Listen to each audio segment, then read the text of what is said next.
Si tuviéramos que dejar un testimonio de cara al futuro, lo primero que tendríamos que hacer es pedir perdón a nuestros hijos y a nuestros nietos por permitir la situación que tenemos encima y que estamos sufriendo. Yo creo que no hay un factor desencadenante que sea el que marque la línea de esa permisividad, ¿no? Por parte del pueblo español. Yo creo que son varios factores. En primer lugar, el pueblo español está anestesiado completamente. Yo creo que el análisis que hay que hacer es el por qué, ¿no? Hay que llegar al motivo, a los motivos de por qué el pueblo español está anestesiado ante la situación que estamos viviendo. Yo creo que uno de los factores principales, y creo que estaremos de acuerdo en ello todos los que estamos aquí hoy, son los medios de comunicación, ¿no?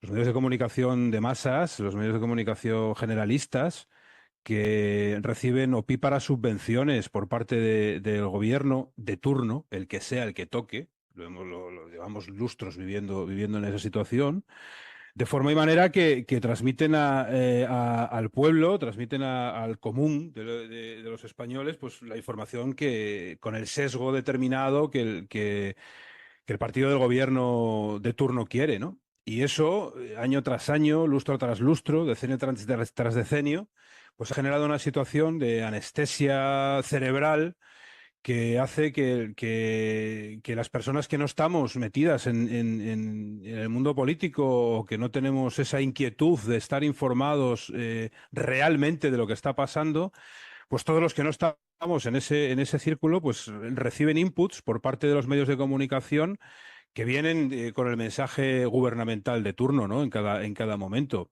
Y eso hace que la gente mayor, por ejemplo, que no tiene acceso a redes sociales o que no tiene interés por buscar más allá de lo que sueltan en Telecinco, en Televisión Espantosa o en el grupo de A3 Media o compañía, pues reciban siempre lo mismo, o sea, reciban siempre los mismos mensajes que vienen con el sesgo gubernamental y por tanto, para una gran parte de la población la cosa no está tan mal.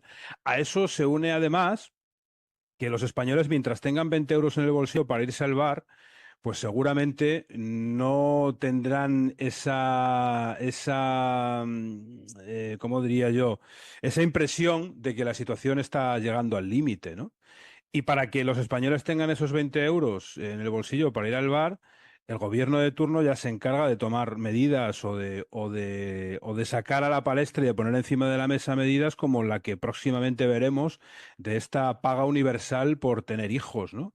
Que te van a dar 200 euros por hijo, al parecer, en el caso hipotético de que saque los presupuestos adelante, te van a dar 200 euritos por hijo, sin ningún tipo de condicionante para tenerte tranquilo. Sin embargo, si echas cuentas de todos los impuestos que estás pagando, el atraco fiscal, la dictadura fiscal a la que estamos sometidos los españoles en este país, pues esos 200 euros no son más que el chocolate del loro y una manera de anestesiar las voluntades de gran parte de los españoles que no tienen más conocimientos que esos, ¿no?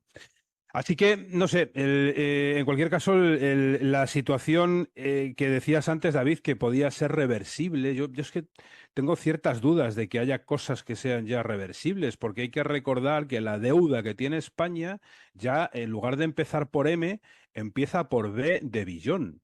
Entonces, claro, es muy complicado revertir una situación que ya no nos va a afectar a nosotros, a los que estamos aquí, ni a nuestra generación, sino que va a afectar a la siguiente generación y quién sabe si no a otra generación más después de esa, ¿no? Entonces es muy difícil revertir una situación así. O sea, nosotros evidentemente tenemos que encabezar esa lucha y tenemos que ponernos al frente de esa reversión, pero yo lo veo en este momento harto complicado, porque ya te digo que es que ahora mismo ya no depende ni siquiera de la voluntad que tengamos nosotros de revertirlo, sino que aquí se han tomado una serie de decisiones, se han asumido una serie de gastos y se ha asumido una deuda que nos va a afectar mucho más allá de que nosotros sigamos vivos, ¿no?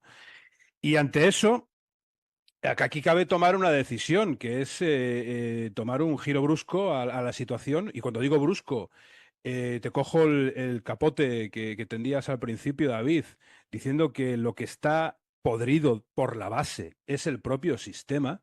Es el sistema lo que está podrido. Los partidos políticos son los que han podrido este sistema, se han dedicado a su propia supervivencia y en ese trayecto se han olvidado de los intereses de los españoles.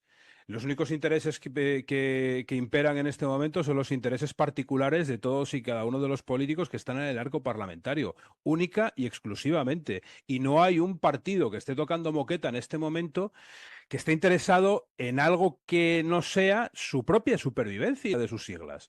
Y esto es una evidencia, no es ni siquiera una opinión de Ricardo Morado, es una evidencia, es lo que vivimos y lo que sufrimos todos los españoles, viendo cómo se enfrentan unos a otros, no porque estén velando por nuestros intereses, sino porque están velando por los suyos.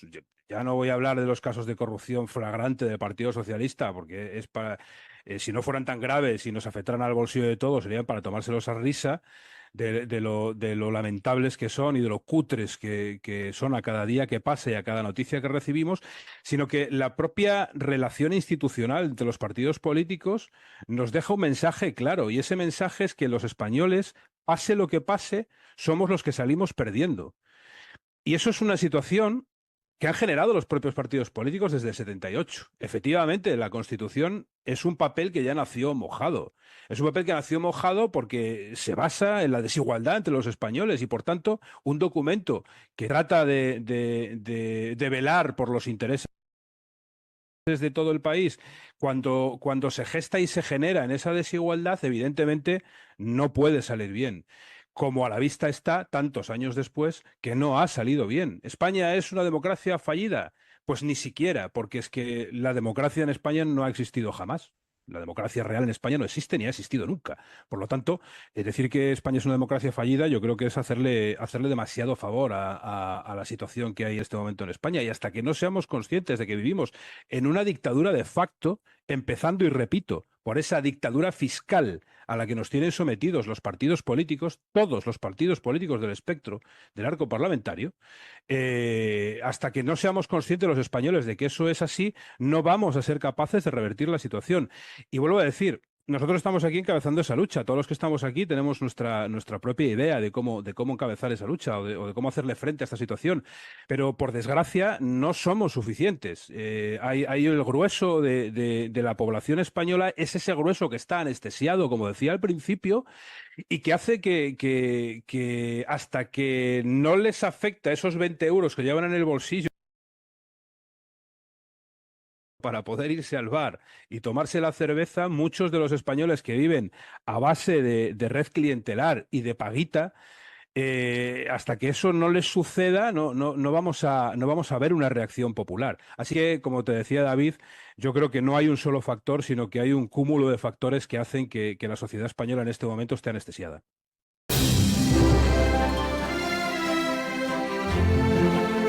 Alguna, Curtis, el miedo es una herramienta del poder. El miedo es una de esas estrategias que utilizan los políticos para tenernos suavecitos y amedrentados para que molestemos lo menos posible. Hablo de nosotros en cuanto a pueblo, ¿no? Lo vivimos, tenemos el ejemplo más reciente con el tema de la pandemia.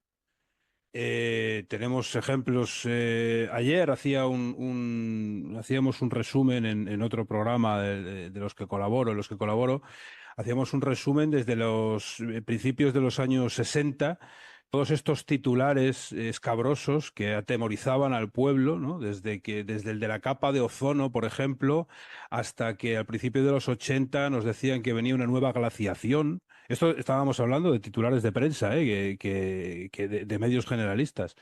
Hasta que pocos años después resulta que el problema era el contrario, es el calentamiento global, pasando por el tema de la pandemia. Al fin y al cabo, ese miedo es el que utiliza el poder, no solo en España, sino en todo el mundo, es el que utiliza el poder como tal para mantener dominado al pueblo. Y en España, especialmente, con hechos muy concretos y muy precisos, que de forma genérica siempre suelen ser luctuosos, de carácter luctuoso.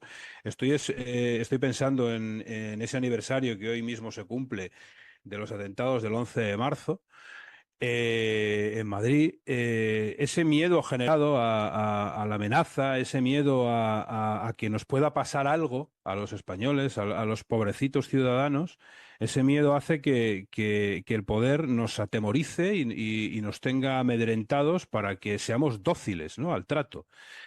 En pandemia, tres cuartas partes de lo mismo. Evidentemente, la pandemia fue un hecho nefasto que se llevó por delante la vida de muchos españoles. Muchos de ellos murieron por culpa de los propios partidos políticos que estaban llevando esa situación en sus manos y en sus riendas.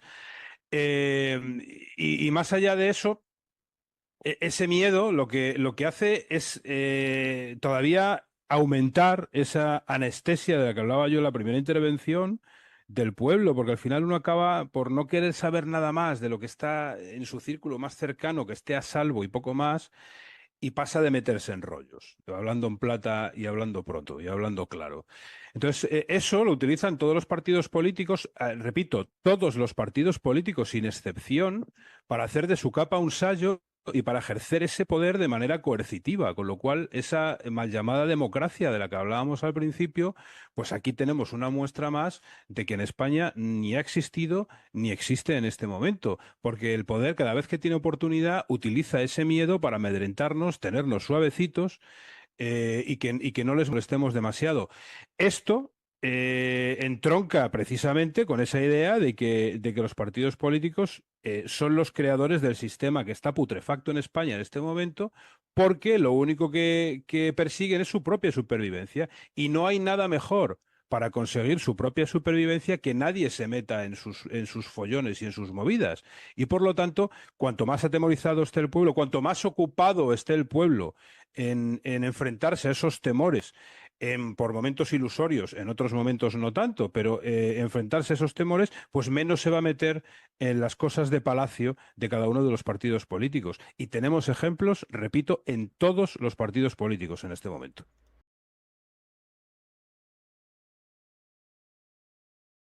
A corto plazo, desde luego que no. A corto plazo, ya te digo yo que no. Y te lo está diciendo el vicepresidente de Giro 180. Nosotros encabezamos un proyecto, nosotros tenemos puesto encima de la mesa una serie de propuestas que no están hechas para el corto plazo, precisamente porque llevan implícito no el sustituir a un partido político por otro, sino el cambio integral del sistema, de ese sistema que está podrido, del que hablábamos al principio.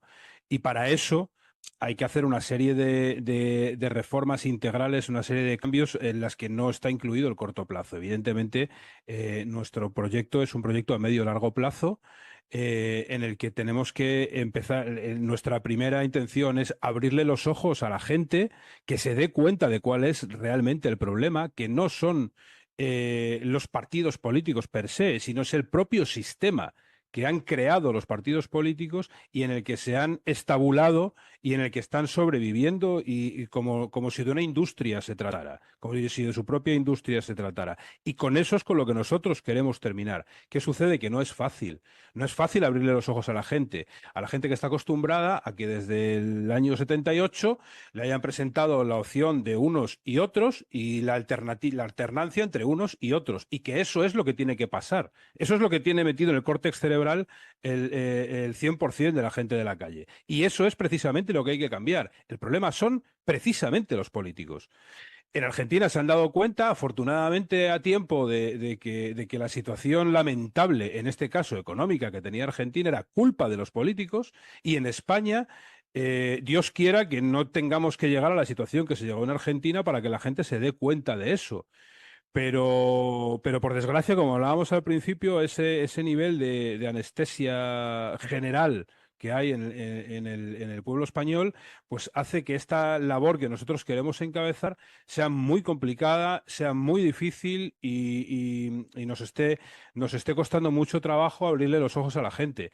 Afortunadamente, cada vez es más gente la que se une a nuestro proyecto, en el caso de Giro 180, y cada vez son más personas las que abren los ojos y se dan cuenta de que el discurso lógico de que los puestos de relevancia en la política y en las instituciones los tienen que encabezar aquellas personas que están suficientemente preparadas y acreditadas para llevarlos y no personas que no tienen ningún tipo de acreditación, ningún tipo de experiencia técnica ni práctica, que no han cotizado ni un día a la Seguridad Social, que no saben lo que es pagar una nómina, que no saben lo que es tener un problema. Esos son los que están guiando nuestros designios ahora mismo y eso es precisamente lo que hay que cambiar. Hay que cambiar el sistema desde la base. Y por desgracia, eso, querido David, a corto plazo no va a ser nada sencillo.